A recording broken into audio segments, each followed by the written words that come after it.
Halo semuanya, kali ini kita akan coba dalami sebuah pesan yang luar biasa kuat ya, tentang gimana caranya kita menemukan kekuatan dan keyakinan bahwa Allah itu selalu ada buat kita.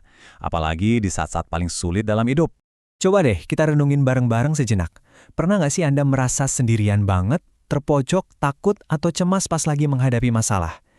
Rasanya tuh kayak buntu, nggak ada jalan keluar sama sekali, dan harus nanggung semuanya sendiri. Nah, ini dia kalimat yang jadi inti dari semua pembahasan kita. Sebuah bisikan yang penuh keyakinan di saat yang paling genting, yang menjadi jangkar bagi semua kisah yang akan kita jelajahi hari ini. Oke, sekarang kita mundur sedikit ke masa lalu, ke sebuah momen bersejarah di mana janji abadi ini pertama kali diucapkan. Sebuah bisikan di dalam goa. Coba bayangkan situasinya deh. Nabi Muhammad SAW dan sahabat terdekatnya Abu Bakar lagi dalam pelarian. Mereka harus meninggalkan Mekah dalam perjalanan hijrah yang sangat-sangat berbahaya. Ini benar-benar pertaruhan nyawa. Mereka bersembunyi di dalam gua Tur. Suasananya pasti tegang banget kan? Di luar gua, para pengejar dari kaum Quraisy udah dekat banget. Saking dekatnya, mereka bisa dengar suara langkah kaki dan obrolan para pengejar itu. Nah, di momen genting inilah, Abu Bakar, ya wajar ya sebagai manusia, beliau merasa takut luar biasa.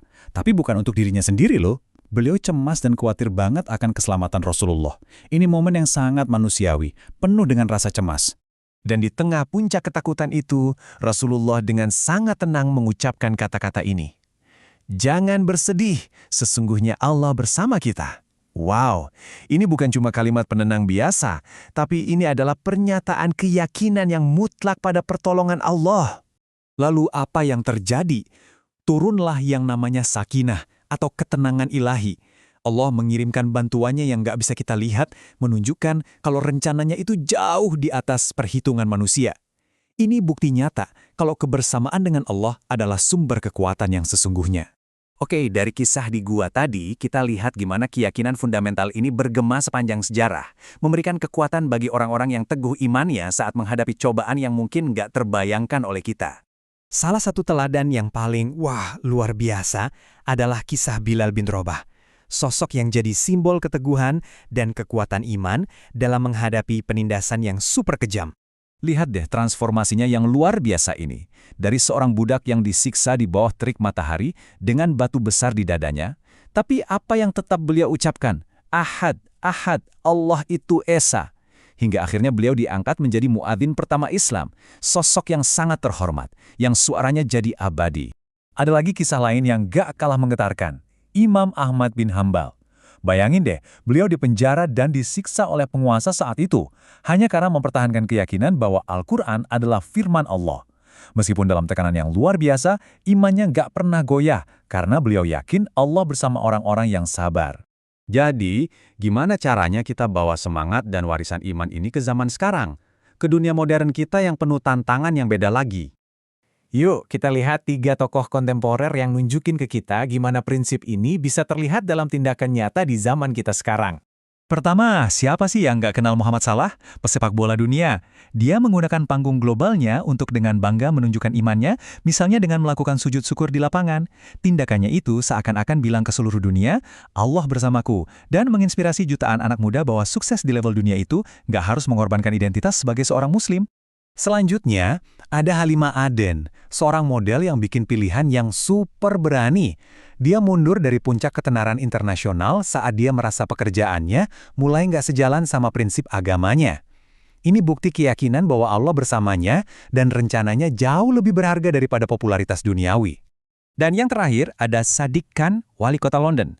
Beliau menunjukkan kalau seorang muslim bisa loh memimpin salah satu kota paling beragam di dunia dengan inklusif dan profesional. Ini membuktikan bahwa keyakinan pada nilai-nilai keadilan yang diilhami iman bisa banget diterapkan dalam pelayanan publik di panggung dunia.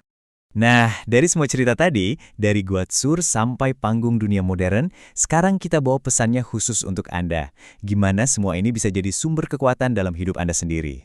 Pertanyaannya sekarang, setelah mendengar semua kisah ini, apa artinya ini semua buat Anda? Gimana kisah-kisah penuh kekuatan ini bisa nyambung dengan perjuangan, tantangan, dan keyakinan Anda pribadi? Poin utamanya, dan ini penting banget, adalah kisah-kisah tadi membuktikan sebuah prinsip abadi. Iman Anda itu bukan penghalang untuk meraih prestasi. Prinsip Anda bukanlah penghambat kesuksesan. Dan identitas Islam Anda adalah cahaya, bukan beban. Dan coba kita ingat lagi satu janji dari Al-Quran ini. Janji ini menghubungkan kesabaran secara langsung dengan kebersamaan Allah. Jadi saat Anda sabar melewati tantangan-tantangan pribadi Anda, ingat, Anda nggak sendirian. Allah bersama Anda. Jadi, buat Anda yang mungkin lagi pusing mikirin ekonomi, atau lagi ada ujian dalam keluarga, atau ngerasa cita-cita kok jauh banget rasanya, pesan ini benar-benar buat Anda, jangan pernah merasa sendirian. Pertolongan Allah itu nyata dan sangat dekat. Dan sebagai penutup, pegang erat-erat janji yang penuh harapan ini, bahwa di balik setiap kesulitan selalu ada kemudahan yang menanti. Jadi, jangan pernah bersedih, karena sungguh Allah bersama kita.